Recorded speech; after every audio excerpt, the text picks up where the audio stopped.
नमस्कारं मम नाम हीर अस्ति હું મારું નામ હીર છે. હું તપોવન વિશ્વવિદ્યાલયમાં ધોરણ 9માં અભ્યાસ કરું છું અને આજે હું તમને મારો જે ટોપિક છે એ તમને રજૂ કરીશ અને એમાં હું પહેલા શ્લોકથી શરૂઆત કરીશ. न जायते मीयते वा कदाचि नायं भूत्वा भाविका वा न भूत्वा अजो नित्य शास्त्रोये पुराणो न हंत्यन्ते हंतमाने शरीरे. આનો અર્થ એમ થાય છે કે આત્મા કદી જન્મતો નથી કે મરતો નથી. આપણો જે આત્મા હોય છે એ તો એમને એમ જ રહે છે, ખાલી આપણું શરીર બદલતું રહે છે. તે શાશ્વત છે અને તે ભૌતિક શરીરની બહાર છે. તે શરીરના વિનાશથી પ્રભાવિત નથી. આપણો આપણે છે ને આત્મા હોય છે ને આપણો એ જીવતો જ રહે છે. એ કોઈ દી મરતો નથી અથવા જન્મતો નથી. એ જે છે એ જ છે. તો હું આજે તમને અહમ કોડસ્મી એટલે કે હું કોણ છું એના ઉપર તમને થોડીક વાત કરીશ. પહેલા તો એના વિશે મેં એક સુવિચાર ગોત્યો તો એવું તમને કહીશ. What I have done, I am what I have everyone overall. મેં જે કર્યું છે હું એ છું જેને હું પાર પાડી શક્યો છું. મેં જે બધું કામ કર્યું છે ને એ હું જ છું. એ કામ કરનાર અથવા કરવા વાળા એમ કે હું જ છું જેને હું પાર પાડી શક્યો છું, કે જે કામ હું કરી શકી છું એ હું જ છું. અહમ કોડસ્મી, હું કોણ છું? મારા શરીરને જોઈ શકું છું એટલે હું માનું છું કે હું એટલે મારું શરીર. હવે આપણે સૌને અમુક મેં જ્યાં સુધી જોયું ત્યાં સુધી બધાના વિચાર એવી રીતે જોઈ કે હું મારા શરીરને જોઈ શકું છું એટલે આપણે પોતે એમ જ માની કે હું એટલે મારું શરીર. પણ આમાં કંઈક અલગ જ રીતે સમજાવવામાં આવ્યું છે. તો પછી આ શરીર વિશે વિચાર કરનાર કોણ? બધા એમ કે આપણે એમ માની જ છીએ કે હું એટલે મારું શરીર, તો પછી આ વિચાર કોણ કરે છે? પુસ્તકોમાંથી મેં પુસ્તકો વાંચ્યા છે. એમાંથી મને બે જવાબ મળ્યા, અન્ન અને પ્રાણ. અન્ન એટલે ખોરાક. ખોરાક તો આપણાથી અલગ જ છે એટલે હું તો ન જોઈ શકું. હું અન્ન તો ન જોઈ શકું. તો પછી પ્રાણવાયુ અંદર લેનાર કોણ? એટલે કે ઓક્સિજન અંદર લેનાર કોણ? તો પછી ઈ કોણ હોય? તો પછી કાર્બન ડાયોક્સાઇડ બહાર કાઢનાર કોણ છે? પ્રાણશક્તિ. જો પ્રાણશક્તિ, તો પછી એનું સંચાલન કરનાર કોણ? મન. મનના જેવા તરંગો તેવા તરંગો પ્રાણના.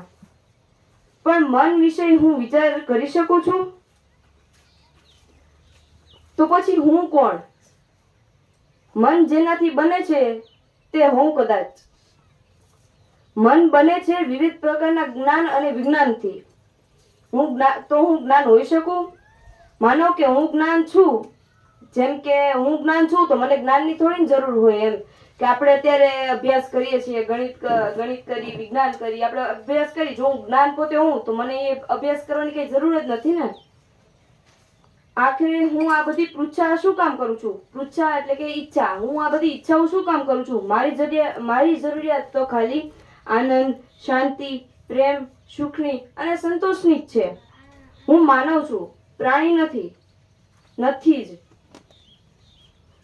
હું સમજણપૂર્વક મારી જરૂરિયાત છું પૂર્ણ કરવા. હું મારી સમજણપૂર્વકની જે મારી જરૂરિયાત છે એને હું પૂર્ણ કરવા સક્ષમ છું. તમને આ એટલું કીધું એમાં થોડુંક તેમ તો સમજાઈ જ ગયું છે કે હું એટલે કોણ. તો એમાં પણ એક ઇંગ્લિશમાં એક થોટ છે કે વોટ ઇઝ આઈ એમ. તો એનો અર્થ પણ એમ જ કહેવામાં આવે છે કે આઈ એમ, કે હું કોણ છું. તો હું આવે છે. એમાં ઉપર હું તમને થોડાક ઉદાહરણ દઈને તમને સમજાવીશ કે આપણે ક્યાંય બહાર જવાનું હોય તો આપણે સામાન્ય રીતે બધા એમ જ વિચારતા હોય કે હું આ યાત્રામાં કેવી રીતે જઈશ, ક્યાં જવાનું છે, અહીંયા અત્યારે છીએ એ ક્યાં સ્થળે છીએ, ત્યાં જશું તો આપણે કેવી રીતે બધું કરશું. જો આપણે એવી જ રીતે કોઈ સ્થાને જવું હોય તો ઈ આપણે જરૂરી છે કે આપણે ત્યાં જઈને ત્યાં જવા માટેની આપણે વિગતો એકઠી કરી તો એ જરૂરી છે. તો સામાન્ય રીતે આપણે જીવન યાત્રામાં આગળ વધવા માટે હું કોણ છું એ સ્પષ્ટ થવું પણ જરૂરી છે. ચાલો આપણે એવો પ્રયત્ન કરીએ કે આપણી જાતને ઓળખી શકીએ. પહેલા તો આપણે આપણા પરિચયથી આમાં વાત કરવાની હોય કે હું એક સ્ત્રી છું, મારું નામ હીર છે. આ મારો પહેલો પરિચય થયો કે ભાઈ.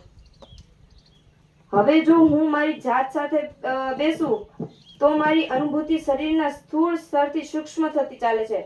હવે જો હું મારી જાત સાથે જો વાત કરું અથવા એની સાથે બેસું, વિચાર કરું તો એ આપણે ઊંડાણમાં ને ઊંડાણમાં લઈ ચાલે છે. મારા અનુભવો ગુણાત્મક થતા જાય છે. હું અનુભવી શકું છું કે મારા જે વિચારો હોય છે, અનુભવો આપણા એ ગુણ એટલે કે કોઈ સારા એમ તો આપણે એમાં ઊંડા ને ઊંડા જતા જઈએ છીએ અને આપણે એને અનુભવી પણ શકીએ છીએ કે હું અમુક ઉર્જાઓ, શક્તિઓ એવો સમન્વય છું કે જે વધે ઘટે છે, અભિવ્યક્ત થાય છે કે રોકાય છે. હજુ સૂક્ષ્મ સ્તરે જોઉં છું તો અનુભવી શકું છું કે મારી શક્તિઓની વધઘટ કે અભિવ્યક્તિ હું શું વિચારી શકું છું કે લાગણીઓ અનુભવું છું તેના પર અવલંબે છે. એટલું જ નહીં, મારા વિચારો અને લાગણીઓ મારા પૂર્વ અનુભવો પર અવલંબે છે. અર્થાત હું જ અનુભવ કરીને મારા વિચારો, ઉર્જાઓ અને કાર્યોને ઘડું છું. મારું જીવન જાણે હું જ ઘડું છું. તો સૌથી પેચીદો પ્રશ્ન એ થાય કે આ જે અનુભવ કરનાર છે તે હું છું. તો શું હું અનુભવ કેવો કરવો તે બાબતમાં હું સ્વતંત્ર નથી? આ જે આપણે અનુભવ કરી છે એ અનુભવ કરનાર જો આપણે છીએ તો અનુભવ કેવા કરવા કેવા ન કરવા એના માટે આપણે સ્વતંત્ર નથી. જો હું સ્વતંત્ર હોઉં તો જ મારું જીવન ઘડવા સ્વતંત્ર હોઉં. પ્રાણીઓ સ્વતંત્ર નથી, એ યાદ રાખજો. બાલ્ય અવસ્થામાં આપણે આ સ્વતંત્રતાનો અનુભવ કરી ચૂક્યા છીએ. એ વખતે આપણે સતત આનંદ, ઉત્સાહ અને ઉર્જાથી ઉભરાતા, કેમ કે આપણે પ્રત્યેક અનુભવોને આપણા હોવાપણાનો જે મૂળ અનુભવ છે તેને અનુરૂપ જ ઘટાવતા. રેતી, પાંચિકા, પાણી કે કાગળ, પતંગિયું, પંખી, ફૂલ કે કાગળ બધું જ આનંદદાયક હતું, કારણ કે આપણું સ્વરૂપ જ આનંદ અનુભવતું હતું. ધીમે ધીમે આપણે દુનિયા પાસેથી શીખતા ગયા કે કામનું શું અને નકામું શું. સ્વાર્થના વર્તુળો વિસ્તારમાં ગયા તેમ વસ્તુ, વ્યક્તિ અને સમષ્ટિ અનુભવ સારો અને નઠારોમાં વિભાજિત થયો અને આપણે આ અનુભવને આધારે પોતાને ઓળખવાનો નિષ્ફળ પ્રયત્ન કર્યો. સાચો પ્રયત્ન તો એ છે આપણા આનંદ સ્વરૂપને ઉગાડવાનો, વ્યક્ત કરવાનો, જે સમજણના વિકાસથી સહજતાથી ઉગડી જ શકે છે.